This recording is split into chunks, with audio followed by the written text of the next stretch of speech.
আমি খাবার খাচ্ছি, তুই ততক্ষণ স্নানটা সেরে নে। আঙ্কেল, তোমার খাবার খাওয়া শেষ হলে কি হবে? খাবার খাওয়া শেষ হলে তোকে নিয়ে যাব। আঙ্কেল, একটু আস্তে আস্তে খাও, আমি স্নানটা সেরে নি। এই বললেই হলো, আমি আস্তে আস্তেই খাচ্ছি, তুই তাড়াতাড়ি করার চেষ্টা কর। আমাকে কিছু একটা করতে হবে যাতে আঙ্কেলের খাবার না শেষ হয়। এই যে আমার খাবার কিন্তু শেষের দিকে, আমি তো একটু মজা করে স্নানটা করে নি। আহা কি ভালো লাগছে। আরে খাবারটা খেতে খেতে পেট গড়বড় করছে, যাই একটু ওয়াশরুমে, তারপর এসে না হয় খাবো। আরে আঙ্কেল তো কোথায় যাচ্ছে? একটা কাজ করি, বাড়ির থেকে আরো কিছুটা খাবার এনে রেখে দিই, যাতে আঙ্কেল খাবার খেয়ে শেষই না করতে পারে।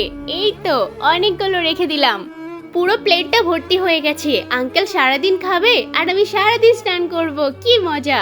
আরে প্লেটে এত খাবার কোত্থেকে আসলো? তুমি কিন্তু বলেছিলে খাবার শেষ হলে তারপর আমাকে উঠতে। আরে এত খাবার খেতে গেলে তো আমার 2 দিন সময় লাগবে। আরে আঙ্কেল মন দিয়ে খাও, তাড়াতাড়ি খাওয়া হয়ে যাবে।